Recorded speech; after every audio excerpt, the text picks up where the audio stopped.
जी cafe आज के lecture का आगाज करते हैं।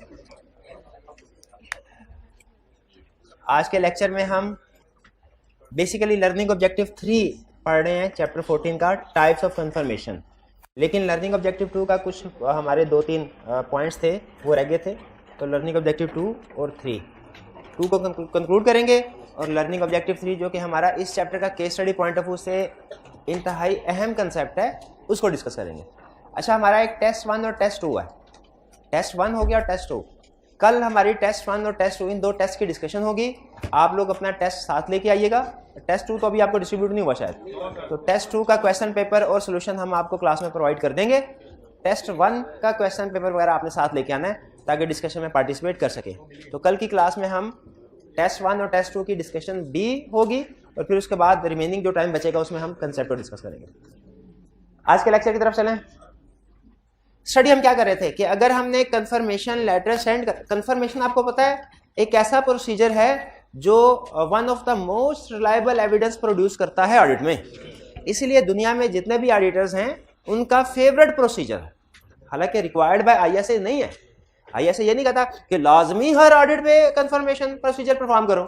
वो कहता है आपकी मर्जी है, कुछ केसेस में आप ओमिट भी कर सकते हैं। जैसे कब आप कंफर्मेशन का प्रोसीजर ओमिट कर, जब रेस कम हो, जब बैलेंसिंग मटेरियल हो, जब अदर सोर्सेज से एविडेंस, अदर प्रोसीजर से एविडेंस मिल रहा हो और जब मैनेजमेंट रिक्वेस्ट करे और मैनेजमेंट की रिक्वेस्ट रीजनेबल हो, तो इन सिचुएशन में हम कंफर्मेशन को यूज नहीं करते। वरना इनके अलावा तकरीबन हर क्लाइंट पे ऑडिटर की कोशिश होती है कंफर्मेशन को यूज किया जाए, क्योंकि ये one of the most reliable evidence produce करता है। और इसमें जो असर्शंस वेरीफाई होती हैं वो कौन कौन सी है? एग्जिस्टेंस की, accuracy, valuation, rights and obligation की, कट ऑफ की, कंप्लीटनेस की। कंप्लीटनेस की असर्शन वेरीफाई नहीं होती। ये भाई क्या कंप्लीटनेस की असर्शन वेरीफाई नहीं होती? कंप्लीटनेस कंफर्मेशन से कंप्लीटनेस की असर्शन क्यों नहीं वेरीफाई होती? क्योंकि हम कंफर्मेशन सेंड करते हैं रिकॉर्डेड अमाउंट में से सैंपल सेलेक्ट करके। तो रिकॉर्डेड अमाउंट में तो ऑलरेडी वो अमाउंट है जो रिकॉर्डेड है। अनरिकॉर्डेड अमाउंट, अब टेक्निकली बात बोलने लगा हूं सेंटेंस, अनरिकॉर्डेड अमाउंट्स अगर ढूंढनी है वो रिकॉर्डेड अमाउंट से नहीं मिलेंगी। तो इसीलिए कंफर्मेशन चूंकि रिकॉर्डेड अमाउंट्स में से सैंपल उठाया जाता है वो कंप्लीटनेस की असर्शन को वेरीफाई नहीं करता। फिर इसके बाद हमने स्टडी किया था कि अगर हम एक क्लाइंट पे कंफर्मेशन का प्रोसीजर परफॉर्म करना चाहते हैं, कंफर्मेशन प्रोसीजर परफॉर्म, तो स्टेप बाय स्टेप हमें क्या करना पड़ेगा। हमने सीखा सबसे पहले timing of the confirmation decide करनी है। टाइमिंग से क्या मुराद है कि इंटरम डेट पे या फाइनल डेट पे। इंटरम डेट पे टिश्यू पेपर दीजिएगा। इंटरम डेट पे कोई बात नहीं, अब मैं ये कह सकता हूँ ऑडिट पढ़ाते पढ़ाते मैंने खून पसीना एक किया हुआ है। कैमरे में क्या पता चलेगा, कैमरे में तो ही नजर आएगा ना खून है। तो नहीं कोई नहीं खा रहा, अब हो गया जो होना था, खराब हो चलिए। तो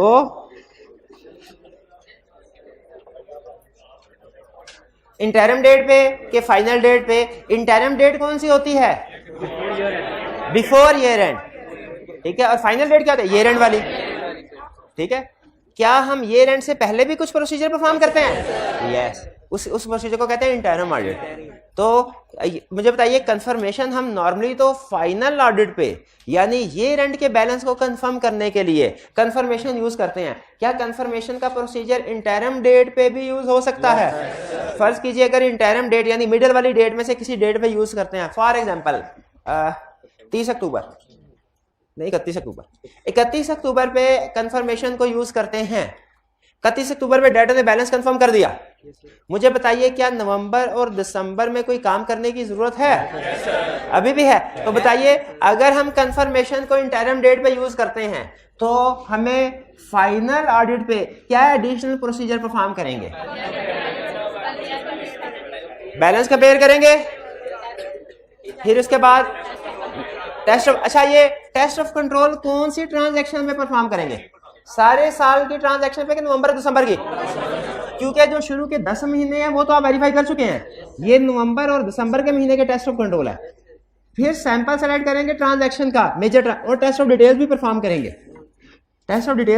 करेंगे। ये किन ट्रांजैक्शन पे करेंगे? नवंबर और दिसंबर की या सारे साल की? नवंबर दिसंबर की। और अगर फिर भी हमारी तसल्ली ना हो तो ईयर एंड पे दोबारा कंफर्मेशन लेटर को यूज कर सकते हैं। अगर आप थोड़ा सा कंसेप्चुअली सोचें तो ये रिस्क असेसमेंट प्रोसीजर है, ये टेस्ट ऑफ कंट्रोल और ये सब्सटेंटिव प्रोसीजर है। यानी इंटरम डेट वगैरह कंफर्मेशन यूज करें तो फाइनल ऑडिट पे एडिशनल प्रोसीजर के तौर पे ये सारे प्रोसीजर परफॉर्म करेंगे। क्लियर हो गया ये? आगे चलते हैं। Decide appropriate confirming party. कैसे डिसाइड? अब मुझे बताइए, क्या डेटर्स को, चलिए ये हमने लॉयर्स में और बैंक के केस में तो ये प्रोसीजर इररेलेवेंट है। कैसे इररेलेवेंट है? उसमें तो सारी की सारी पार्टीज को ही हम कंफर्मेशन लेटर सेंड करते हैं, लेकिन डेटर और क्रेडिटर्स में हम कैसे सैंपल बेस पे काम, तो कैसे सैंपल उठाएंगे? आंखें बंद करके कि कोई क्राइटेरिया सामने होगा। याद रखिए, ये जो सिलेक्शन करनी है ना, ये बड़े हमने शातिराना अंदाज में करनी है, शातिराना अंदाज में करनी है, ऐसे कि क्लाइंट की किसी पार्टी में अगर कोई गड़बड़ होना तो हमारे सैंपल में आ जाए।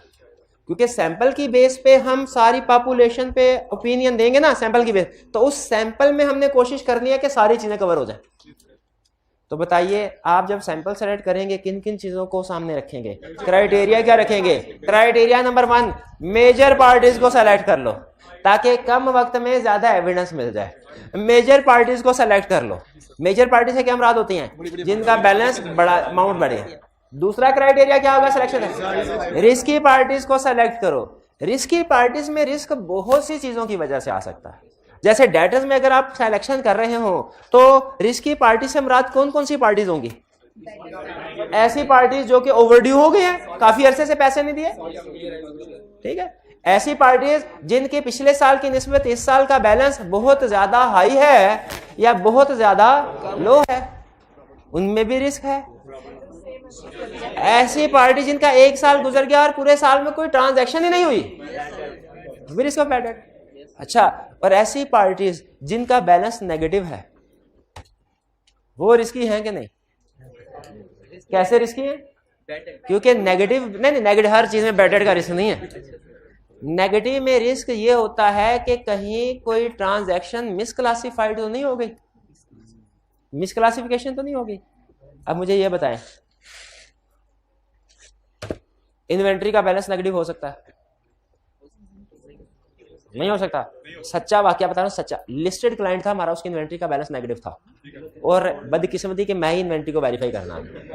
मैंने कहा ये मैंने किसी किताब में नहीं पढ़ा, इन्वेंट्री का बैलेंस नेगेटिव, किसी टीचर ने नहीं बताया, ये हुआ कैसे? उन्होंने कहा सर यही तो आप देखने के लिए आए हैं। देखे, लिस्टेड क्लाइंट जो होते हैं ना, उनको पता होता है उनके क्या प्रॉब्लम है, वो खुद एंजॉय करते हैं। कहते हैं देखे सर, जब सिस्टम देखा पता चला क्लाइंट का सिस्टम क्या था, इन्वेंट्री का। अंडरस्टैंडिंग ऑफ एंटिटी का मतलब ये होता है क्लाइंट के सिस्टम की अंडरस्टैंडिंग ऑब्टेन करे। अंडरस्टैंडिंग ऑब्टेन की तो पता चला क्लाइंट जब चीजें परचेज करता है तो एक गुड रिसीट नोट बनता है। क्लाइंट जब चीजें परचेज करता है गुड रिसीट नोट बनता है, उस गुड रिसीट नोट की बेस पे अकाउंट्स में एंट्री होती है परचेज। और जब क्लाइंट चीजें इश्यू करता है तो गुड डिस्पैच नोट बनता है, उस गुड डिस्पैच नोट की बेस पे सेल्स की एंट्री होती है। तो हुआ ये कि कुछ सिचुएशन में गुड रिसीट नोट गुम हो गए थे, गुड रिसीट नोट मिस हो गए थे, तो उन कुछ गुड रिसीट नोट की एंट्री नहीं हो, लेकिन इन्वेंट्री तो आ गई थी ना, क्लाइंट ने उसको बेच तो दिया होगा ना, तो क्लाइंट ने उनका गुड डिस्पैच नोट रिकॉर्ड कर लिया। गुड रिसीट नोट रिकॉर्ड नहीं हुआ, गुड डिस्पैच। अब जरा सोचें एनालिटिकली, अकाउंट के ऊपर क्या फर्क पड़ा होगा? Balance negative. तो इसका मतलब इन्वेंट्री का बैलेंस नेगेटिव हो तो मिस स्टेटमेंट की इंडिकेशन है कि, अब बताइए परचेजेस रिकॉर्ड नहीं हुई, ये मिस स्टेटमेंट है कि नहीं? बिल्कुल है। तो हमें कैसे पता चला? किसी भी अकाउंट का बैलेंस नेगेटिव होना मिस स्टेटमेंट की इंडिकेशन है। एक और क्लाइंट, एक और example, fix assets. Fix asset का ओवरऑल बैलेंस, ये भी लिस्टेड क्लाइंट है, फिक्स एसेट्स का ओवरऑल बैलेंस पॉजिटिव था, लेकिन फिक्स एसेट बैलेंस शीट में आ रही होती है एक टोटल की फिगर। क्लाइंट के पास 24.5 मिलियन के फिक्स एसेट्स हैं। जब हमने क्लाइंट्स पे पूछते हैं ना, भाई इसमें बताओ कौन कौन से फिक्स एसेट है, इसमें एसी कितने हैं, इसमें फर्नीचर कितने हैं, इसमें कूलर कितने हैं, वगैरह वगैरह, सारी लिस्ट बनाओ। तो क्लाइंट हमें लिस्ट देता है फिक्स एसेट की, उस लिस्ट को कहते हैं फिक्स्ड एसेट्स रजिस्टर। उस लिस्ट को क्या कहते हैं? Fixed asset register. जैसे इन्वेंट्री की एक लिस्ट होती है ना, स्टॉक शीट या इन्वेंट्री लिस्ट, जिसमें क्लाइंट की सारी इन्वेंट्री की डिटेल पड़ी होती है कि क्या क्या लिखा हुआ है, उसी तरह फिक्स एसेट की भी लिस्ट होती है। फर्क क्या है? इन्वेंट्री की लिस्ट को कहते हैं स्टॉक शीट, फिक्स एसेट्स की लिस्ट को कहते हैं फिक्स्ड एसेट रजिस्टर।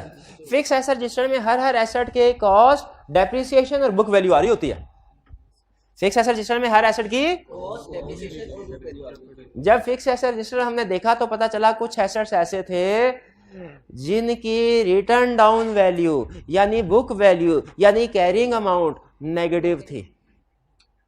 बताइए नेगेटिव में रिस्क है कि नहीं? गैस कीजिए क्या हुआ होगा? फुल्ली डेप्रिशिएटेड एसेट्स भी धड़ाधड़ डेप्रिशिएट हो। हालांकि जिस तरह इन्वेंट्री में रूल है ना कि ऑब्सोलीट स्टॉक को लहदा आइडेंटिफाई करो, उनकी WDV चार्ज करने, उनकी NRV की एडजस्टमेंट डालनी है, उसी तरह रूल है कि फिक्स एसेट रजिस्टर में से फुल्ली डेप्रिसिएटेड फिक्स एसेट को भी लहदा आइडेंटिफाई करो, और क्योंकि उनके ऊपर डेप्रिसिएशन चार्ज क्लाइंट धड़ाधड़ एक ही फार्मूला लगाता था एक्सेल में, वो सारी किसी ने देखा ही नहीं WDV नेगेटिव आ रही है, मैंने भी नहीं देखा, वो फिर मेरे मैनेजर ने देखा। फिर मैनेजर ने जब देखा तो मुझे बड़े प्यार से समझाया कि फिक्स एसेट रजिस्टर में ये भी देखना होता है कि किसी फिक्स एसेट की वैल्यू नेगेटिव ना हो। भाई क्लियर हुआ? इसी तरह मुझे बताइए डेटर्स की अगर फिगर नेगेटिव है, डेटर्स की कोई रिस्क है? डेटर्स की फिगर नेगेटिव है, कोई रिस्क है? डेटर्स की फिगर नेगेटिव होने में क्या रिस्क है? डेटर्स पे डेप्रिसिएशन, सुभान अल्लाह सुभान अल्लाह। डेटर्स की वैल्यू नेगेटिव हो इसका मतलब डेप्रिसिएशन ज्यादा हो गई है, और अगर पॉजिटिव हो तो इसका मतलब उसकी रीवैल्यूएशन हो गई है। डेटर की बैलेंस अमाउंट नेगेटिव आ रहा है, कुछ डेटर का, इसका मतलब क्या है? जिस तरह इन्वेंट्री का बैलेंस नेगेटिव आ गया ना, तो इसका मतलब ये हुआ परचेज रिकॉर्ड ही नहीं की, सेल कर दी। उसी तरह डेटर का बैलेंस नेगेटिव है तो इसका मतलब क्या हो सकता है कि सेल रिकॉर्ड ही नहीं की, कि जो कलेक्शन आई है वो रिकॉर्ड कर दी। मे भी सेल रिकॉर्ड ही नहीं की या सेल किसी दूसरे अकाउंट में रिकॉर्ड कर दी हो। क्या ये नहीं पता कि एग्जैक्टली क्या हो, लेकिन मिसक्लासिफिकेशन हो सकती है। तो मुझे बताइए जो आपके नेगेटिव बैलेंसेस होंगे डेटर्स में, उनमें भी रिस्क है कि नहीं? रिस्क। तो ये क्राइटेरिया है पार्टीज को सेलेक्ट करने का। पहला मेजर पार्टीज को सेलेक्ट करना है, दूसरा रिस्की पार्टीज को। रिस्क बहुत सी रीजंस की वजह से हो सकता है। रिस्की पार्टीज को सेलेक्ट कर लिया, अच्छा तो बाकी पार्टीज जो ना मेजर है ना उनमें रिस्क है, उनको छोड़ दें? नहीं, उनमें से भी सैंपल सेलेक्ट करें, रैंडम सिलेक्शन करें। क्यों? वो तो छोटी छोटी पार्टीज हैं, इंडिविजुअली इमटेरियल एग्रीगेट होकर मटेरियल हो सकती है। ये क्लियर हो गया? फिर इसका डिसाइड टाइप ऑफ इंफॉर्मेशन, इसमें क्या सीखा था हमने कि सिर्फ क्लोजिंग बैलेंस नहीं, अदर इन्फॉर्मेशन भी कंफर्म करवा। इसमें आपने मुझे बताया कि जी डेटर्स को लेटर सेंड करेंगे तो अदर इन्फॉर्मेशन क्या क्या हो सकती है, क्रेडिटर को सेंड करेंगे तो क्या हो सकती है, और फिर खास तौर पे आपने मुझे दो पार्टीज के बारे में बताया, बैंक और लॉयर। इसके बारे में तो आपको कंफर्म पता होना चाहिए कि बैंक को कंफर्मेशन लेटर सेंड करें तो क्या क्या इंफॉर्मेशन कंफर्म करवा सकते हैं, लॉयर को कंफर्मेशन लेटर सेंड करें तो क्या क्या। याद है ना आपको? नहीं याद? अगर आपको कहें सर नहीं याद, मैं भूल गया हूँ, हाँ याद है? नहीं कहें मैं भूल गया हूँ, हाँ भूल गए हैं तो जाइए लर्निंग ऑब्जेक्टिव 7 को पढ़ लीजिए, आपको याद आ जाएगा। लर्निंग ऑब्जेक्टिव 7 को पढ़ लीजिएगा। जिसको भी कभी भूल जाए, क्या भूल जाए कि लॉयर को कंफर्मेशन लेटर सेंड करते हैं, क्या इंफॉर्मेशन इंक्लूड करते हैं, बैंक को कंफर्मेशन लेटर सेंड करते हैं, क्या इंफॉर्मेशन इंक्लूड करते हैं, जिसको भी कभी भूल जाए वो क्या करे, लर्निंग ऑब्जेक्टिव 7 को पढ़ ले, उसे याद आ जाएगा, उसे याद आ जाएगा। आगे चलते हैं, इंफॉर्मेशन भी अब फिर डिसाइड करना है क्या टाइप ऑफ कंफर्मेशन, के किस टाइप की कंफर्मेशन सेंड करनी है, पॉजिटिव कंफर्मेशन सेंड करनी है कि नेगेटिव कंफर्मेशन सेंड करनी है, पॉजिटिव कंफर्मेशन सेंड करनी है कि नेगेटिव कंफर्मेशन सेंड करनी है। सबसे अहम decision exam point of view से कि कब पॉजिटिव कंफर्मेशन अप्रोप्रिएट है, कब नेगेटिव कंफर्मेशन अप्रोप्रिएट है। एग्जाम पॉइंट ऑफ व्यू से सबसे अहम डिसीजन हम आज सीखने जा रहे हैं क्या है कि कब पॉजिटिव कंफर्मेशन और कब, यानी कंफर्मेशन की दो टाइप्स हैं, पॉजिटिव कंफर्मेशन, नेगेटिव कंफर्मेशन। अब हम क्या सीखने जा रहे हैं, दोनों में फर्क क्या है और कब कौन सी टाइप यूज करते हैं, दोनों में फर्क क्या है, कब, इसको अभी हम डिस्कस करते हैं डिटेल में। इसको थोड़ी देर के लिए पेंडिंग कर लें, 2 मिनट के लिए।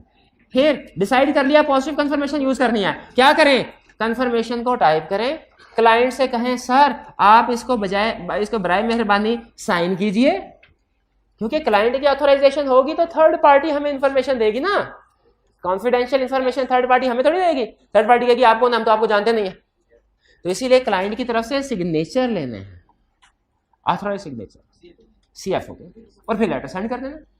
ये लेटर हम अपने लेटर हेड में भी सेंड कर सकते हैं, लेकिन नॉर्मली कोशिश होती है ये क्लाइंट की तरफ से जाए, ताकि डेटर को ये लगे कि क्लाइंट ने डेटर से कहा है कि ऑडिटर को इंफॉर्मेशन दो।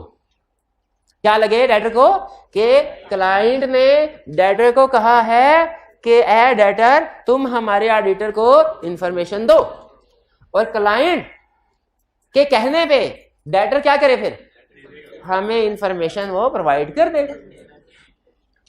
फिर जब वो इंफॉर्मेशन आए तो आंखें बंद करके फाइल में लगाएं और सो जाएं कि पढ़ना चाहिए क्या लिखा हुआ है। अगर पढ़ना चाहिए क्या लिखा हुआ है और उसमें कुछ अजीब सी बात लिखी हो, अगर हम कंफर्मेशन लेटर को पढ़ें और उसमें अजीब सी बात लिखी हो, तो क्या हमें उसकी बेस पे कुछ प्रोसीजर परफॉर्म करने चाहिए? बेस पे कंफर्मेशन को पढ़े, उसमें अजीब अजीब बातें लिखी हों, रिस्पॉन्स आए अजीब अजीब आए, तो हमें कोई फर्दर प्रोसीजर परफॉर्म करने चाहिए? बड़े बड़े अजीब इंटरेस्टिंग होते हैं, आप प्रैक्टिस में जाएंगे आप। फॉर एग्जाम्पल, चले एक दो एग्जाम्पल पहले रूटीन की दे दें। बाज़ औक़ात ऐसा होता है कंफर्मेशन लेटर सेंड करते हैं ना, जवाब आता ही नहीं है, जवाब आता ही नहीं। इस सूरत में क्या करना चाहिए हमें? अल्टरनेटिव प्रोसीजर परफॉर्म करना है। बाज़ औक़ात हम कंफर्मेशन लेटर सेंड करते हैं, जवाब आ जाता है और वो मैच करता है, इस सूरत में क्या करना चाहिए? क्वेश्चन है, बाज़ औक़ात कंफर्मेशन लेटर सेंड करते हैं, जवाब आता है और वो डिफरेंट होता है। हमारा 10 लाख क्लाइंट का 6 लाख, इसमें क्या करना चाहिए? हम क्या करें? जो डिफरेंस है उसको इन्वेस्टिगेट करना चाहिए कि इग्नोर करना चाहिए? कंफर्मेशन लेटर सेंड किया, जवाब आया लेकिन डिफरेंट था, क्या करें? इन्वेस्टिगेट करें। कंफर्मेशन लेटर सेंड किया, जवाब ही नहीं आया, क्या करें? Alternative procedure. Confirmation letter send किया, जवाब आया, भाईजान आप कौन है और ये क्लाइंट कौन है? आप कौन है और क्लाइंट कौन है? अब क्या करें? इन्वेस्टिगेट। हमारा रिस्क ऑफ फ्रॉड बढ़ जाएगा। लग रहा है फेक सेल रिगार्ड की है, लगता है फेक सेल रिगार्ड की है। कंफर्मेशन लेटर सेंड किया, जवाब आया, भाईजान हम तो 2-3 दिन पहले चेक भेज चुके हैं, हम तो 2-3 दिन पहले चेक भेज चुके, आपको नहीं मिला अभी, क्या रीजन? रिकॉर्ड नहीं किया होगा, या कोई goods in transit, cash in transit होगा। कंफर्मेशन लेटर सेंड किया, जवाब आया, हम तो 4 महीने पहले ही चेक भेज चुके हैं। ये भी कैश इन ट्रांजिट होगा? कौन सा ट्रांजिट होगा? कोई मरीज से भी अगर सेंड किया हो ना कैश इन ट्रांजिट, तो 2 महीनों में पहुंच जाए इधर। तो ये 4 महीने हो गए हैं, क्या इसका मतलब क्या है? कैशियर खा गया, क्या रिस्क ऑफ फ्रॉड बढ़ जाएगा? रिस्क ऑफ फ्रॉड बढ़। भाई आखिरी एग्जांपल, कंफर्मेशन लेटर सेंड किया, जवाब आया सुअस, सुअस क्या मतलब है? कह रहे पैसे देने तो हैं, ले सकते हो तो ले लो। रिस्क बढ़ा के नहीं बढ़ा? हाँ, कौन सा रिस्क? बैड डेट का। कि अब इस डेटा से कलेक्शन, बड़े बड़े इंटरेस्टिंग जवाब आते हैं, बहुत बड़े, सच में पढ़ के एक दफा मजा आ जाता है, यार इसने भेजा क्या, भेजा क्या। लेकिन फिर हमारे ऊपर जिम्मेदारी होती है क्या? जो जवाब आया है उसके मुताबिक फर्दर प्रोसीजर परफॉर्म करने हैं, जो जवाब आया है उसके मुताबिक फर्दर प्रोसीजर परफॉर्म करने हैं। पर क्या जिम्मेदारी है? कंफर्मेशन का जो जवाब आया है उसके मुताबिक फर्दर प्रोसीजर परफॉर्म करने हैं। स्टूडेंट फेल कहां होता है? जो भी जवाब आए, जो याद किए होते हैं प्रोसीजर, वो छाप देते हैं। वो कोई भी जवाब भेजे, कोई भी जवाब भेजे।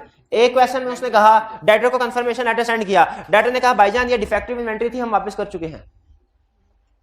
बताइए क्या प्रोसीजर परफॉर्म करने थे? 2। एक इन्वेंट्री को एनआरवी पे इंक्लूड करना था, शाबाश। दूसरा सेल्स को रिवर्स करना था, सेल्स को रिवर्स करना भूल गए, सेल को रिवर्स भी तो करना था ना। तो ये बड़े बड़े इंटरेस्टिंग जवाब आते हैं, हमने क्या करना है? उसके जवाब के मुताबिक प्रोसीजर बताने हैं क्वेश्चन में, ये ज़हन में रखिएगा।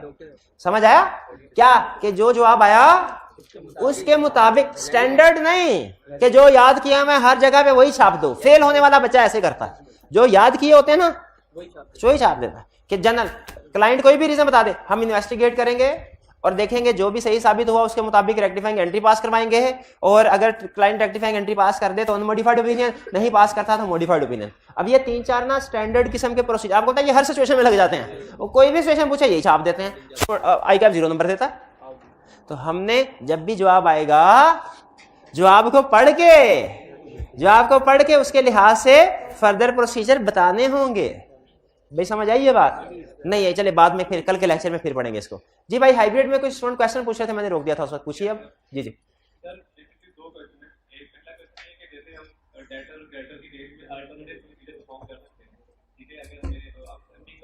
जी जी बिल्कुल कर सकते हैं ऑल्टरनेट, बिल्कुल ऐसे ही है।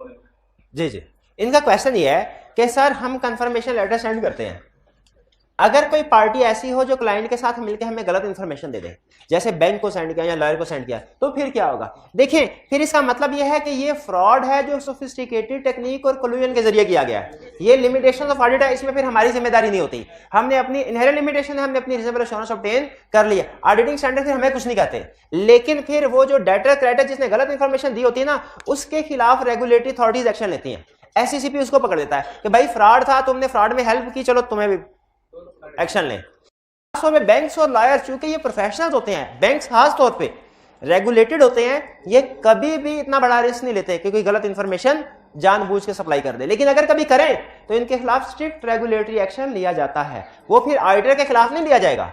अगर क्लाइंट ने कहा है मेरा बैंक अकाउंट में 1 बिलियन पड़ा हुआ है और ऑडिटर ने बैंक को कंफर्मेशन लेटर सेंड किया, बैंक में 1 बिलियन तो क्या 1000 रुपया भी नहीं है, लेकिन बैंक ने कंफर्म कर दिया कि हाँ जी 1 बिलियन है, तो याद रखिए अब अगर बाद में फ्रॉड सामने आता भी है तो इसमें एज ऑडिटर हम जिम्मेदार, क्योंकि हमने सारे रिक्वायर्ड प्रोसीजर परफॉर्म किए और रीजनेबल एश्योरेंस ऑब्टेन कर ली। अब जो भी एक्शन लिया जाएगा रेगुलेटरी अथॉरिटीज की तरफ से, वो उस पार्टी से लिया, बैंक से लिया जाएगा जिसने हमें गलत इंफॉर्मेशन प्रोवाइड की है। जी क्लियर हो गया जी? और कोई क्वेश्चन? जी नहीं, अल्टरनेटिव पर उनका क्वेश्चन यह कैसे पता चलेगा सर फ्रॉड? देखिए फ्रॉड कभी ना कभी सामने आ ही जाता है। फ्रॉड की एक खास बात यह है, ये कभी ना कभी सामने, कुछ फ्रॉड 2 दिन के बाद सामने आ जाते हैं, कुछ 2 साल के बाद आ जाते हैं, कुछ बाद 5-6 साल भी लग जाते हैं, लेकिन अल्टीमेटली सामने आ जाता है। क्योंकि देखिए अगर अब आप बताइए, कैश बैंक में 1 बिलियन पड़ा हुआ है, कंपनी ने नया प्रोजेक्ट चलाना है, लेकिन उसके लिए बैंक से 200 मिलियन का लोन मांग रही है किसी दूसरे बैंक से, बताइए आप सोचेंगे कि नहीं? आप कहेंगे भाई आपके पास जो बिलियन पड़ा हुआ है, आपको 200 मिलियन की क्या टेंशन है, वहां से क्यों नहीं ले लेते? वो क्योंकि रीजन बताएंगे, जिससे आप शक में पड़ जाएंगे कि जिस बंदे के पास सरप्लस कैश हो उसे थोड़े बहुत पैसे दूसरे से मांगने की क्या जरूरत है। इसका मतलब है ये सरप्लस कैश एग्जिस्ट नहीं करता फिर, तो फिर आहिस्ता आहिस्ता इस तरह के सिग्नल से फ्रॉड सामने आ ही जाता है। हिस्ट्री रिसर्च हमें यह बताती है कि दुनिया में ऑडिटर जो फ्रॉड आइडेंटिफाई करते हैं ना, ऑडिटर वो 3रे नंबर पे हैं। पहले नंबर पे कौन सी पार्टी सबसे ज्यादा फ्रॉड आइडेंटिफाई करती है भला? गैस कर सकते हैं? मैनेजमेंट। पहले नंबर पे है, 3रे नंबर पे है एक्सटर्नल ऑडिटर्स, दूसरे नंबर पे है इंटरनल ऑडिटर्स। पहले नंबर पे कौन है भला? पहले नंबर पे है वो फ्रॉड करने वाले जिनको उनका हिस्सा पूरा नहीं मिला होता, वो मुखबरी करते हैं। मुखबरी है ना इंडस्ट्री बात, वो मुखबरी करते हैं, अपने नाम से नहीं, कोई गुमनाम से ईमेल कर देंगे, गुमनाम सा फोन कर देंगे, लेकिन जब उनको उनका ड्यू पैसा नहीं मिलता वो कहते हैं ठीक है हमें नहीं मिला, हम तुम्हें भी नहीं खाने देंगे। तो बहरहाल चलिए ये हमें समझ आ गया। अच्छा ये बात समझ आई, appropriate procedure performed on replies. क्या कहना चाह रहा है कि जब रिप्लाई आएगा उस रिप्लाई के ऊपर एप्रोप्रिएट प्रोसीजर परफॉर्म करना है। वो डिपेंड करता है केस क्या है, वो आगे हम पढ़ेंगे।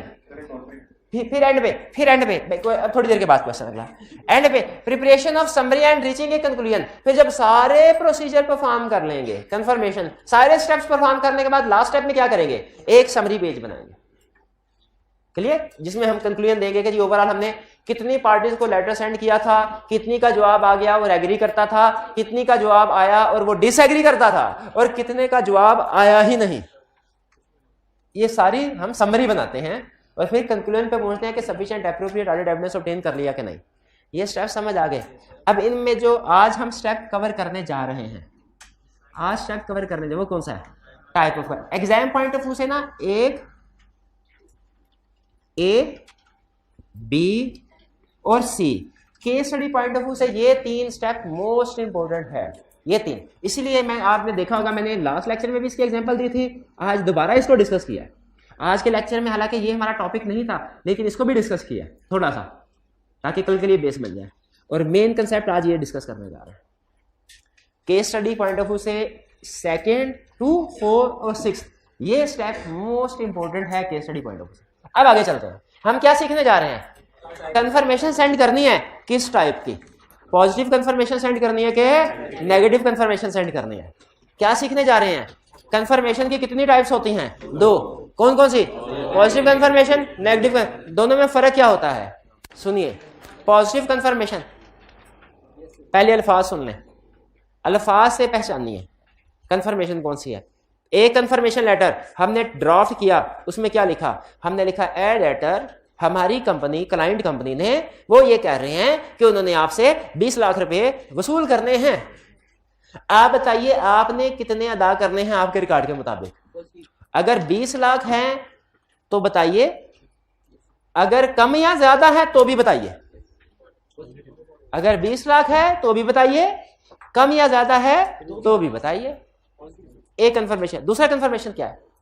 ए डेटर, हमारी क्लाइंट कंपनी कह रही है उसने आपसे 20 लाख रुपए वसूल करने हैं, आप बताइए आपके मुताबिक कितने हैं। अगर तो आपके मुताबिक भी 20 लाख ही हैं तो रिलैक्स, कोई रिप्लाई करने की जरूरत नहीं है। आपकी तरफ से रिप्लाई नहीं आएगा, हम समझ लेंगे क्या? Balance agreed. लेकिन अगर डिसएग्रीमेंट है, अगर आपके मुताबिक बैलेंस 20 लाख से कम या ज्यादा है, तो आप हमें बैलेंस भी बताइए और उसकी रीजन भी बता दे क्यों फर्क है, अगर आपको पता है तो। यानी इसका मतलब क्या हुआ? एक केस में हम कंफर्मिंग पार्टी से कह रहे हैं कि वो हर सूरत रिप्लाई करे, यानी चाहे एग्री करे चाहे डिसएग्री करे, हर सूरत रिप्लाई करे। और दूसरे केस में हम कह रहे हैं उससे कि अगर बैलेंस एग्रीड है रिप्लाई ना करे, अगर बैलेंस डिसएग्रीड है फिर रिप्लाई करें। तो जो पहली टाइप है इसे कहते हैं पॉजिटिव कंफर्मेशन। पॉजिटिव कंफर्मेशन में हम कंफर्मिंग पार्टी से रिक्वेस्ट करते हैं कि वो हमें रिप्लाई करे in all cases. In all cases से मुराद क्या है? चाहे एग्री करती है फिर भी रिप्लाई करे और चाहे डिसएग्री करती है फिर भी रिप्लाई करे। लेकिन नेगेटिव कंफर्मेशन में क्या होता है? हम रिक्वेस्ट करते हैं कंफर्म क्या कि वो रिप्लाई करे, कब? सिर्फ डिसएग्रीमेंट में। अगर बैलेंस एग्रीड है तो रिप्लाई ना करे। क्या negative confirmation? Yes, negative confirmation allowed होती है। क्यों? आपको इसमें कोई प्रॉब्लम लग रही है? प्रॉब्लम लग रही है? अच्छा, आपको नेगेटिव में प्रॉब्लम लग रही है? मुझे तो पॉजिटिव में भी लग रही है। पहले बताइए पॉजिटिव में क्या प्रॉब्लम? नेगेटिव में तो आपने ढूंढ लिया, मुझे पता पॉजिटिव में क्या प्रॉब्लम हो सकते हैं। हो सकता है कंफर्मिंग पार्टी बगैर किसी वेरिफिकेशन के साइन स्टैंप करके जवाब दे दे। हो सकता है कंफर्मिंग पार्टी बगैर किसी वेरिफिकेशन के साइन स्टैंप करके जवाब, हो सकता है कि नहीं हो सकता? ये है रिस्क पॉजिटिव में। नेगेटिव कंफर्मेशन में क्या रिस्क है? हो सकता है कंफर्मेशन लेटर पहुंचा ही ना हो, रास्ते में गुम हो जाए।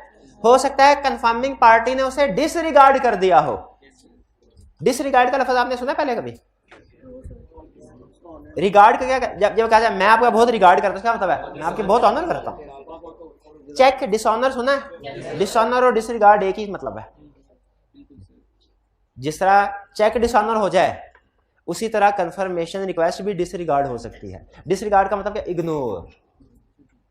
क्लाइंट हो सकता है नेगेटिव कंफर्मेशन को इग्नोर कर दे। अगर क्लाइंट पॉजिटिव कंफर्मेशन को इग्नोर करेगा ना तो हम सेफ साइड पे हैं। कैसे? क्योंकि हमें पता है जवाब नहीं आया, हमने अल्टरनेटिव प्रोसेस से एविडेंस लेना है। लेकिन अगर नेगेटिव कंफर्मेशन को डिसरिगार्ड करता है तो हम मानी बैठे होंगे क्या ठीक है, हालांकि असल में तो उसने चेक ही नहीं किया। तो बताइए पॉजिटिव कंफर्मेशन और नेगेटिव में से ज्यादा रिलायबल कौन है? Positive confirmation. और निस्बतन लेस रिलायबल कौन है? Negative confirmation. लेस रिलायबल क्यों है? इसलिए कि इसमें कोई एक्सप्लिसिट एविडेंस नहीं होता। इसमें हमारे पास कोई एक्सप्लिसिट एविडेंस यानी कोई कंफर्मेशन का जवाब मौजूद नहीं है। एब्सेंस ऑफ कंफर्मेशन को हम समझते हैं कंफर्मेशन पहली है, यानी no news is good news. यहां पे नेगेटिव कंफर्मेशन में जब कोई रिप्लाई नहीं आता तो इसका मतलब है बैलेंस एग्रीड है। तो इसमें हमारे पास कोई एविडेंस मौजूद होता है, कोई क्लियर कोई स्पेसिफिक एविडेंस मौजूद है। एक्सप्लिसिट का मतलब स्पेसिफिक एविडेंस मौजूद नहीं होता, ठीक है। और कंफर्मेशन में भी लॉस्ट ड्यूरिंग ट्रांसमिशन या कंफर्मेशन में भी डिसरिगार्डेड, मे बी लॉस्ट और मे बी डिसरिगार्डेड का मतलब समझ आ रहा है?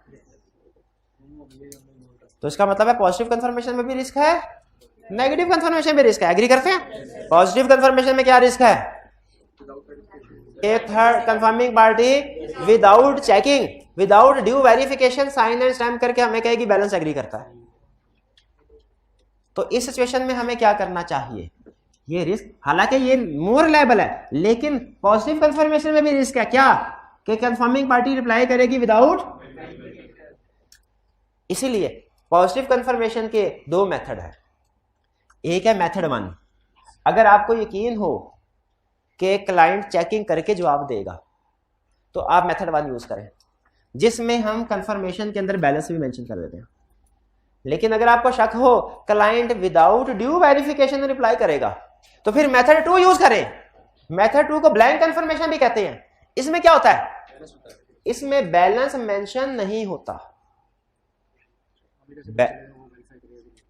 अच्छा अब देखें, हम पता क्या कहते हैं? हम कहते हैं हमारे क्लाइंट ने आपसे कुछ पैसे वसूल करने हैं, आप अपने रिकॉर्ड चेक करके बताइए आपने कितने पैसे देने हैं।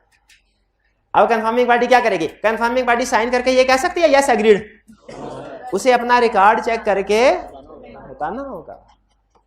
ये ब्लैंक कंफर्मेशन कहलाता है। ये तरीका ज्यादा बेहतर है उस वक्त जब आपको लगे क्या कि कंफर्मिंग पार्टी बगैर वेरिफिकेशन के जवाब दे देगी। ये सेकंड फर्क समझ आया मेथड 1 और मेथड 2 में? तो पॉजिटिव कंफर्मेशन में रिस्क है क्या? मोर रिलायबल है, मोर रिलायबल, लेकिन क्या फिर भी रिस्क है? क्या रिस्क है? कंफर्मिंग पार्टी बगैर वेरिफिकेशन के हमें रिप्लाई सेंड कर देगी। इस रिस्क को कैसे दूर किया जा सकता है? ब्लैंक कंफर्मेशन के जरिए। ब्लैंक कंफर्मेशन का मतलब क्या है? कंफर्मेशन बैलेंस बताया ही ना।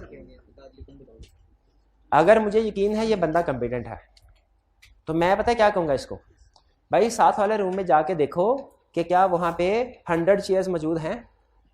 अगर बंदा कॉम्पिटेंट, अगर मुझे रिस्क है ना कि कॉम्पिटेंट नहीं है, ये सही चेकिंग नहीं करता, तो मैं इसे ये नहीं कहूंगा, बल्कि मैं क्या कहूंगा काउंट करके और बताओ कितनी चेयर्स हैं, कितनी चेयर्स हैं, ताकि ये काउंट करके आगे बताए। इसी तरह अगर हमें लगे कि कंफर्मिंग पार्टी जो है वो बगैर चेकिंग के जवाब दे देगी तो हम फिर बैलेंस को इंक्लूड ना करें, ब्लैंक कंफर्मेशन यूज करें जिसमें बैलेंस इंक्लूड। एग्जांपल समझ आ रही है? ये एग्जांपल हमने 2 और जगह पे भी यूज करनी है। ये बैलेंस नॉट मेंशन वाली कि जब रिस्क ज्यादा होना तो लोगों को बैलेंस ना बताओ, उनसे कहो खुद चेक करके बताएं क्या है। अच्छा, पॉजिटिव कंफर्मेशन में हालांकि ज्यादा रिलायबल है, इसमें भी रिस्क है, उस रिस्क का इलाज भी सीख लिया। नेगेटिव कंफर्मेशन में भी रिस्क है। नेगेटिव कंफर्मेशन में क्या रिस्क है? कि ड्यूरिंग ट्रांसमिशन लॉस हो जाए या कंफर्मिंग पार्टी डिसरिगार्ड करे, इग्नोर कर दे, फाड़ के डस्टबिन में फेंक दे, और हम क्या समझ रहे होंगे ठीक हो गया, बैलेंस एग्री हो गया। तो नेगेटिव कंफर्मेशन में भी रिस्क है। इसीलिए नेगेटिव कंफर्मेशन की इजाजत तो स्टैंडर्ड ने दी है, लेकिन सिर्फ उस वक्त। कब? नेगेटिव कंफर्मेशन यूज तो कर सकते हैं लेकिन सिर्फ उस वक्त जब कंडीशंस पूरी हो रही हो, 4 कंडीशंस पूरी हो रही। यानी नेगेटिव कंफर्मेशन यूज कर सकते हैं लेकिन कब? सिर्फ उस वक्त जब 4 कंडीशंस पूरी हो रही, वरना नेगेटिव कंफर्मेशन को यूज नहीं कर सकते। अच्छा, ऐसा क्यों है? पॉजिटिव कंफर्मेशन के साथ कंडीशंस नहीं लगाई, नेगेटिव कंफर्मेशन के साथ 4 कंडीशंस क्यों लगा रहा है? इसलिए कि नेगेटिव कंफर्मेशन लेस रिलायबल है। इसमें रिस्क है कि ड्यूरिंग ट्रांसमिशन लॉस हो सकता है या डिसरिगार्ड हो सकता है। अब ये कंडीशंस आपने गौर से समझनी है, क्योंकि केस स्टडी में आपको ये कंडीशन अप्लाई करना पड़ेगी। ये पूरे लर्निंग ऑब्जेक्टिव का क्रक्स आ गया, इसको गौर से समझना। समझते क्या जा रहे हैं? नेगेटिव कंफर्मेशन यूज करने के लिए 4 कंडीशन कौन सी पूरी करनी पड़ेगी? क्या सीखने जा रहे हैं? नेगेटिव कंफर्मेशन यूज करने के लिए 4 कंडीशंस कौन सी पूरी करनी पड़ेगी। अब इसको गौर से सुनिएगा, पूरे लेक्चर का सबसे अहम हिस्सा है अगले 7-8 मिनट। अटेंटिव होकर क्या सीखने जा रहे हैं कि नेगेटिव कंफर्मेशन को यूज करने के लिए 4 कंडीशन कौन कौन सी पूरी करनी है। पहली चीज, पहला सूल तो ये सुनने हैं कि चारों की चारों कंडीशन पूरी करनी है। अगर एक कंडीशन भी पूरी नहीं हो रही, नेगेटिव कंफर्मेशन यूज नहीं कर सकते। ये बात समझ आई? पहली कंडीशन सुनिए, क्या? large number of small balances. Population consists of large number of small balances. Large number of small balances. एक होता है concept small number of large balances, एक होता है large number of small balances. दोनों में फर्क है. नहीं समझ आया ना भाई? एंड वाले भाई नहीं समझ आया ना? Large number of small balances का मतलब क्या है? काफी ज्यादा छोटे छोटे अमाउंट के बैलेंसेस हैं.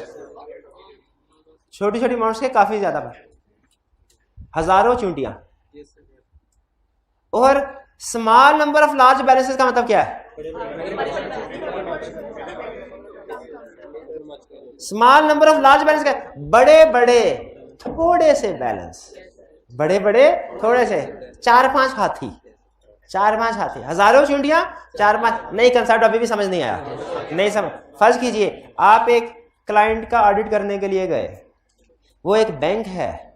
बैंक में आपने understanding the entity procedure perform किया तो आपको पता चला बैंक के कस्टमर्स दो तरह के होते हैं. एक कॉर्पोरेट क्लाइंट्स, एक individual salaried person. Corporate clients वो कंपनीज जिन्होंने उनमें मिलियंस की ट्रांजैक्शन होती हैं. और सैलरीड पर्सन वो जो कि महीने की तनख्वाह मिलती है और उसमें से पूरा महीना में कैश विड्रॉ करते रहते हैं. कॉर्पोरेट क्लाइंट सिर्फ चंद एक हैं, 8-10 हैं. और लेकिन उनका बैलेंस मिलियंस में है, अकाउंट बैलेंस मिलियंस में है. लेकिन जो सैलरीड पर्सन है वो बहुत से हैं, वो 250, 300, 400 हैं, लेकिन उनका बैलेंसेस हजारों में है. जरा सोच के बताइए किस पे पॉजिटिव कंफर्मेशन यूज करेंगे, किस कैटेगरी पे नेगेटिव? कंपनी वाले केस में पॉजिटिव. और नेगेटिव सवाल को बदल रहा हूं. नेगेटिव कंफर्मेशन किस क्लास पे यूज करेंगे? सैलरीड. क्यों भला? क्योंकि ये है large number of small balances. आप समझिए, large number of small balance. Small balances का मतलब स्मॉल अमाउंट्स, लार्ज नंबर का मतलब तादाद. तो जब तादाद बहुत ज्यादा हो छोटे छोटे, इसका मतलब है चूंटियों को नेगेटिव कंफर्मेशन सेंड करनी है, हाथियों को पॉजिटिव कंफर्मेशन सेंड करनी है. ठीक है? Large number of small balances. Question में कैसे पहचान देंगे कौन सा small number of large balances है और कौन सा large number of small balances है? क्वेश्चन में कैसे पहचान देंगे? क्वेश्चन देखे तो 1 मिनट, क्योंकि केस स्टडी है तो साथ ही साथ मैं आपसे कंफर्मेशन भी लेना चाहता हूं कि वाकई आप समझ आ रहे हैं कि नहीं. क्वेश्चन नंबर 14 पे आ जाएं अपने. 189 बताइए, इसमें से एक कैटेगरी बतानी है जो small number of large balances वाली हो और कोई सी एक कैटेगरी बतानी है जो लार्ज नंबर ऑफ स्मॉल, और कोई एक जो small number of large balances वाली हो. 1 मिनट है रहे ये भाईजान, ये बताएं. 1 मिनट है, जरा गौर से सुनिएगा. Small number of large balances कौन सी कैटेगरी है? Small number of large balances distributor, और large number of small balances hospital and clinic. ये देखा, मैं आपको कोई अमाउंट नहीं बता सकता कि 5,000 से कम स्मॉल 5-50, नहीं. ये आपको केस स्टडी में क्लासेस का कंपैरिजन करके कंक्लूजन ड्रॉ करना होगा. जैसे अभी आपने बिल्कुल सही कंक्लूजन ड्रॉ किया कि डिस्ट्रीब्यूटर क्या है? Small number of large. सिर्फ 12 पार्टीज हैं 75. और हॉस्पिटल एंड क्लिनिक क्या है? Large number of small. अच्छा, बाकी होलसेलर और रिटेलर पे अभी आप ना सोचें कि ये दरमियान वाली पार्टी है, ये किधर जाएगी. ठीक है, इसके ऊपर अभी पहले बताएंगे small number of large balance, large number small balance. ये समझ आ गया? आगे चलते हैं. Inherent risk and control risk is low. Risk low है. अच्छा, वैसे रिस्क लो होना तो आपके पास एक ऑप्शन यह कि कंफर्मेशन यूज ही ना करें. लेकिन फर्ज करें बड़ा दिल कर रहा है कि हमने कंफर्मेशन पढ़ी है, रिलायबल एविडेंस है, हमने यूज करनी है, तो फिर कौन सी यूज करनी चाहिए? रिस्क नेगेटिव कंफर्मेशन यूज करना. पहले वाला पॉइंट आपको क्वेश्चन में क्लासेस देख के खुद अंदाजा लगाना पड़ेगा कि small number of large balances वाला है कि लार्ज नंबर स्मॉल बैलेंस वाला. दूसरे वाला point inherent risk control risk is लो, ये क्वेश्चन में आपको उसने खुद से दिया होगा. ये क्वेश्चन में उसने आपको खुद से कहा कि इनहेरेंट रिस्क लो है, रिस्क ऑफ मटेरियल मिसस्टेटमेंट लो है. दूसरा वाला पॉइंट क्लियर हो गया. ये तीसरा, very low exception rate is expected. Very low, exception rate is expected. किसी का भी मतलब समझ नहीं आया, ना वेरी लो का मतलब समझ आया, ना एक्सेप्शन रेट का मतलब समझ आया, ना एक्सपेक्टेड का। एक्सपेक्टेड का मतलब क्या है? क्या उम्मीद करते हैं कि हमारा ख्याल है, अंदाजा है कि एक्सेप्शन रेट वेरी लो होगा। एक्सेप्शन रेट किसको कहते हैं? अच्छा, एक्सेप्शन किसको, आपको याद हो कि एक लेक्चर में मैंने बताया होगा, एक्सेप्शन हो, डिसएग्रीमेंट, इनकंसिस्टेंसी, कॉन्ट्राडिक्शन, इन सब का एक ही मतलब होता है। Exception, disagreement, inconsistency, Contra. इसका मतलब ये होता है कि एक सोर्स और दूसरे सोर्स के दरमियान में फर्क है, ये बताया हुआ ना। तो एक्सेप्शन रेट का मतलब क्या है? आपने क्लाइंट से कहा 10 लाख का बैलेंस वसूल करना है, क्लाइंट ने कहा मैंने तो 8 लाख देने हैं। कंफर्मिंग पार्टी लेटर सेंड किया, उसमें क्या बैलेंस लिखा हुआ है? 10 लाख। और कंफर्मिंग पार्टी ने क्या जवाब दिया? ये क्या है? कॉन्ट्राडिक्शन। इसे कहते हैं एक्सेप्शन। एक्सेप्शन। और अगर कहे 12 लाख है तो भी एक्सेप्शन है। अब एक्सेप्शन मतलब समझ आ गया? एक्सेप्शन रेट का क्या मतलब है? कि कितनी पार्टीज का फर्क है। अगर आपको लगे कि 100 कंफर्मेशन सेंड करें ना तो 30 का जवाब में फर्क आता है, 100 कंफर्मेशन सेंड करें तो 30 का 70 का मैच कर जाता है, 30 के जवाब में फर्क आता है। तो एक्सेप्शन रेट क्या होगा? 30%। और अगर आपको लगे कि 100 कंफर्मेशन लेटर सेंड करें ना तो 4 का फर्क आता है, एक्सेप्शन रेट कितना है? 4%। अब बताइए लो है कि हाई है? और 30%, 5%, एक्सेप्शन रेट 5% हो तो, और 25% हो तो, अगर एक्सेप्शन रेट 10% हो तो, 20% हो तो, 12 हो तो, 18 हो तो, 14% हो तो, और 16% हो तो, 15% हमारा बेंचमार्क है। पहले बताया एक्सेप्शन रेट समझ आ गया क्या है? एक्सेप्शन रेट का मतलब है कि कितनी पार्टीज डिसएग्री करेंगी। अगर हमें शक होना कि ज्यादा पार्टीज डिसएग्री करेंगी तो हम नेगेटिव कंफर्मेशन सेंड नहीं करते, पॉजिटिव करते हैं। और ज्यादा पार्टी से क्या मुराद है? 15% से ज्यादा। ये वैसे ऑडिटिंग स्टैंडर्ड में 15% नहीं लिखा हुआ, एक है ना मटीरियलिटी लेवल 5%, वो ऑडिटिंग स्टैंडर्ड में लिखा हुआ है। लेकिन एक्सेप्शन रेट कितने परसेंट होना चाहिए ये ऑडिटिंग स्टैंडर्ड में, लेकिन हमने पास्ट चैप्टर के सॉल्यूशन वगैरह को सामने रख के ये परसेंटेज निकाली है, कितनी? 15। तो एक्सेप्शन रेट का मतलब समझ आ गया, वेरी लो का मतलब समझ आ गया, इज एक्सपेक्टेड। ये तो लिखा हुआ ऐसे 3 मिनट जाएगी, 15% तो लिखा हुआ, देख के बता रहे थे क्या बात। मैं भी कहूं आपको तो 6% पे कह देना चाहिए था हाई है, क्योंकि आप मटीरियलिटी लेवल चेंज में होना चाहिए था ना आपके। अच्छा ये चले बार याद रखिएगा, मटीरियलिटी लेवल की परसेंटेज क्या है? 5% ऑफ प्रॉफिट। और एक्सेप्शन रेट की परसेंटेज क्या है? 15%। यानी जितने सेंड किए कितनों का डिसएग्रीमेंट हो, ये आपने क्वेश्चन में कैलकुलेट करना होगी। एक्सेप्शन रेट आपने क्वेश्चन में कैलकुलेट। अब वो पता कैसे देगा? वो सीधे तरीके से देगा भी नहीं, वो कहेगा आपने 60 पार्टीज को कंफर्मेशन लेटर सेंड किया, उसमें से 60 पार्टीज को कंफर्मेशन लेटर सेंड किया, 52 का आंसर आया, रिप्लाई आया और वो एग्री करते थे। कैलकुलेट करें एक्सेप्शन रेट, कैलकुलेट करें एक्सेप्शन रेट। 10% कहां से आया? एक्सेप्शन रेट कैलकुलेट ऐसे एग्जाम केस स्टडी में ऐसे कैलकुलेशन करवाएगा। करें शाबाश करें। ये हाइब्रिड वाले भाई मुझे बताइए कितनी परसेंटेज आती है? हाइब्रिड वाले भाई बताइए कितनी परसेंटेज आती है? 60 लेटर सेंड किए, 52 का रिस्पांस आ गया और वो एग्री करता था। इसका मतलब क्या है? बाकी का डिसएग्री करता था। तो कितने परसेंट हुआ? 8 डिवाइडेड बाय 60, 13.3। तो बताइए ये एक्सेप्शन रेट हाई है कि लो है? लो है। इसका मतलब है इस सिचुएशन में नेगेटिव कंफर्मेशन एप्रोप्रिएट थी कि नहीं थी? प्रोवाइडेड बाकी की कंडीशन भी पूरी हो रही है। चारों कंडीशन पूरी होंगी तो फिर ही कंफर्मेशन नेगेटिव यूज कर सकते हैं ना।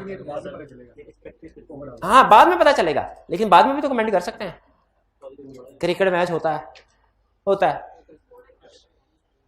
कुछ कमेंटेटर होते हैं मैच से पहले कमेंट कर रहे होते हैं कि टॉस जीते तो बैटिंग करनी चाहिए, बॉलिंग करनी चाहिए। ये एक्सपर्ट लोगों का काम है। और कुछ होते हैं मैच के रिजल्ट के बाद कमेंट कर रहे होते हैं नहीं कैप्टन को पहले फील्डिंग करनी चाहिए थी। बाद में हम जैसे भी कमेंट कर सकते हैं क्योंकि रिजल्ट पता है ना, तो जो जो कुछ कैप्टन ने किया है ना, हम कहते हैं इसको ये नहीं, इसको दूसरा कुछ करना चाहिए था ऐसे। तो बाज़ औक़ात केस स्टडी में आपको कहेगा आप सीनियर हैं और आपने गाइड करना है अपनी टीम को कि नेगेटिव कंफर्मेशन किस सिचुएशन में यूज करें, किस में ना करें। ये तो प्रॉपर तरीका है। बाज़ औक़ात ये भी कहता है आपकी टीम ने नेगेटिव कंफर्मेशन यूज कर ली है, आप बताइए उन्होंने सही फैसला किया है कि नहीं। मैच के बाद कमेंट करवाने को कह रहा है, तो जब मैच के बाद कमेंट, तो क्राइटेरिया तो वही रहेगा ना। हम कहेंगे अगर एक्सेप्शन रेट हाई है तो हम कहेंगे नेगेटिव कंफर्मेशन यूज नहीं होनी चाहिए थी, और अगर एक्सेप्शन रेट लो है तो कहेंगे सही हुई है।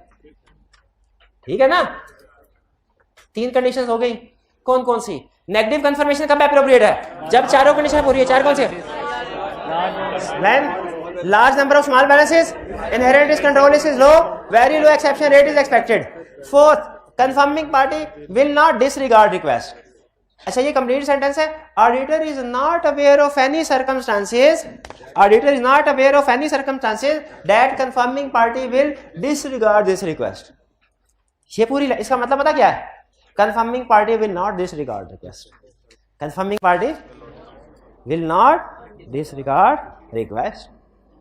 यानी ऑडिटर के ख्याल में कंफर्मिंग पार्टी रिक्वेस्ट को इग्नोर नहीं करेगी, यानी रिक्वेस्ट कंफर्मिंग पार्टी के पास आई होगी, कंफर्मिंग पार्टी ने उसको अपने रिकॉर्ड से मैच किया होगा, अमाउंट टैली हुई होगी, फिर उसने साइड पे किया होगा। रिक्वेस्ट को देखते ही साइड पे नहीं कर दिया होगा। अगर रिक्वेस्ट को देखते ही साइड पे कर दे तो हम क्या कहेंगे? कंफर्मिंग पार्टी ने रिक्वेस्ट को डिसरिगार्ड किया है। और अगर कंफर्मिंग पार्टी चेक करके मैच हो तो फिर साइड पे रखे तो हम क्या कहते हैं? Confirming party did not disregard the request. तो बताइए, अगर आपको पता हो कि कंफर्मिंग पार्टी डिसरिगार्ड कर देती है रिक्वेस्ट को, तो नेगेटिव कंफर्मेशन सेंड करेंगे? जब नेगेटिव कंफर्मेशन सेंड नहीं करेंगे तो क्या करेंगे? Positive confirmation. चारों कंडीशन समझ आ गई। अब आपको कंसेप्ट समझ आ गया जो एग्जाम में सबसे ज्यादा टेस्ट होता है। अब आपको एक टिप की बात बता रहा हूं, गुर की बात, तजर्बे की बात, जो आप खुद से अगर सीखे तो 15-20 केस स्टडीज करने के बाद सीखेंगे। आपको अभी बता रहा हूं गुर की बात। क्या? एग्जाम में आपसे अगर ये पूछे कि बताओ इस सिचुएशन में पॉजिटिव कंफर्मेशन के नेगेटिव, आपने देखना है पहले 4 कंडीशन। अगर चारों कंडीशंस पूरी हो रही हो, चारों, तो आपने क्या कहना है? Negative confirmation is appropriate. अगर एक कंडीशन भी वायलेट हो रही है, आपने कहना है negative is not appropriate and positive is appropriate. ये बात समझ आ गई? अब एग्जाम में उसके जो मैक्सिमम दाव पेच हैं वो मैं आपके सामने रख रहा हूं। मैक्सिमम दाव पेच, मुझे ये बताइए, आपने क्वेश्चन पढ़ा, उसमें चारों की चारों कंडीशंस पूरी हो रही थी। यानी कौन कौन सी condition? Population consist of large number of small balance, inherent risk control risk is low, very low exception rate is expected, auditor is not aware of any circumstances that confirming party will disregard. चारों की चारों condition पूरी हो रही हो तो कौन सी confirmation? Negative. Agree करते हैं? अब अटेंटिव होके जरा पूरे लेक्चर का सारा फोकस इस कंसेप्ट के ऊपर ले आए, ये आपको पे बैक करेगा। अगर केस स्टडी में चारों की चारों कंडीशंस पूरी हो रही हैं, नेगेटिव कंफर्मेशन इज एप्रोप्रिएट। अगर 2 कंडीशंस पूरी हो रही हैं और 2 नहीं हो रही,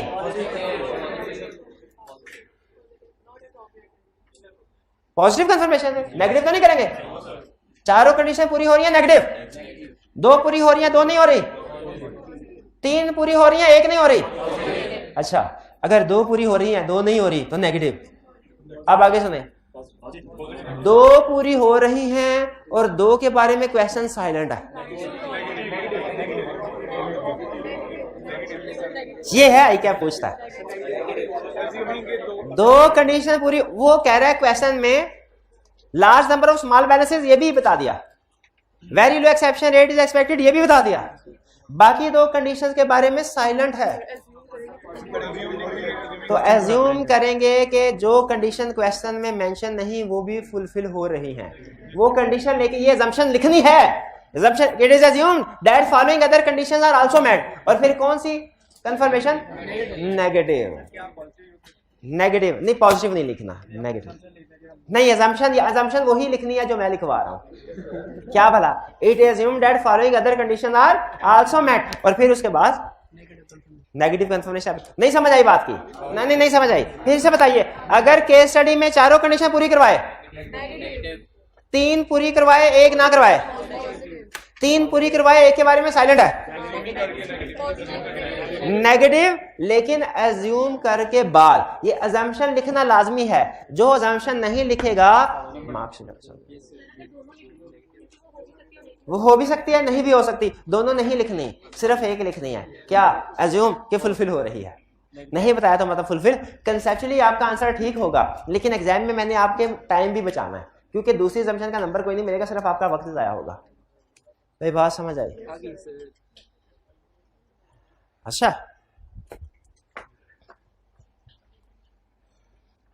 आखिरी कंसेप्ट भाई, ये बात समझ आ, ये सब जिसको ये पॉइंट समझ आ गया ना और ये 4 कंडीशन याद हो गई, आज का लेक्चर उसका पार है। बाकी रूटीन का काम, बाकी ऐसा काम देखे, कुछ चीजें हर सब्जेक्ट में ऐसी होती है वो स्टूडेंट खुद भी कर सकते हैं। पढ़ा हम लेते हैं, आप शायद ये पढ़ते ना, ये खुद भी पढ़ के समझ सकते थे। अंदर की चीजें मैंने आपको बता दी, वो नहीं समझ सकते थे केस स्टडी में इसको कैसे टेस्ट करता है, क्या क्या सेशन आती है।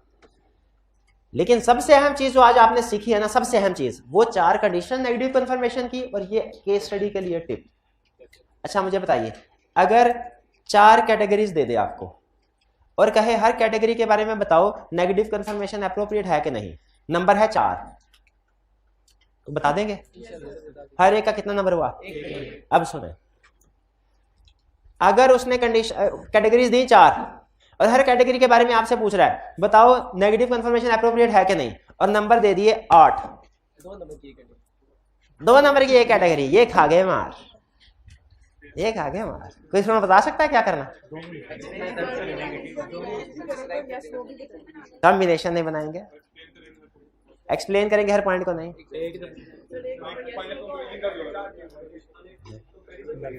आपने सिंपल ये करना है कि इस 8 नंबर वाले क्वेश्चन में भी 4 नंबर वाले क्वेश्चन की तरह हर कैटेगरी का डिसीजन करना है कि इसमें कंडीशन पूरी हो रही है, ये नेगेटिव, इसमें नहीं हो रही नेगेटिव, पूरी हो रही है पॉजिटिव, नहीं हो रही नेगेटिव। ये लिखना ये तो लिखना है। एडिशनली क्या लिखने हैं?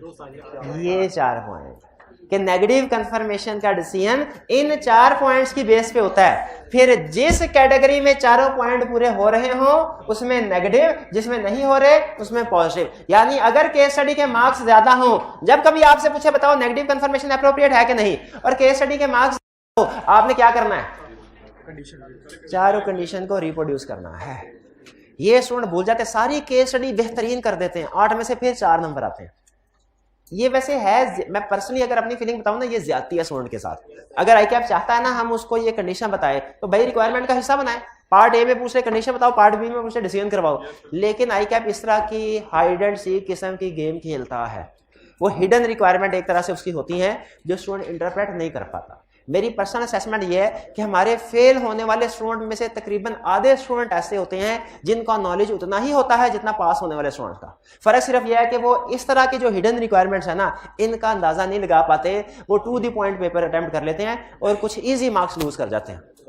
हर क्वेश्चन में ऐसा नहीं होता, लेकिन पेपर में अगर एक क्वेश्चन में भी इस तरह की उसने हरकत कर दी ना जो कर देता होता है, तो इसका मतलब आपके 4-5 नंबर गए, जो कि आसानी से आप ले सकते थे, आसानी से आप ले सकते थे। तो इसीलिए मेरी कोशिश होगी कि साथ साथ आपको बताता चलूं कि इन चीजों का ध्यान रखना है। जब मार्क्स ज्यादा हो तो ये पॉइंट्स में साथ ऐड करने हैं। भी क्लियर हो गया? अच्छा चलिए, आज की आपकी होम असाइनमेंट सुनने क्या है? आज की क्या है होम असाइनमेंट आपकी? लर्निंग ऑब्जेक्टिव 1, 2 और 3, इन तीनों के एंड के जो कंसेप्ट रिव्यू क्वेश्चन है, इन तीनों के एंड के कंसेप्ट रिव्यू क्वेश्चन, ये आपकी होम असाइनमेंट है। और कल टेस्ट 1 और टेस्ट 2 साथ लेके आइएगा, इंशाल्लाह इसकी डिस्कशन करेंगे। क्लियर? चलिए आज का लेक्चर यहाँ पे खत्म करते हैं हम। अल्लाह हाफिज।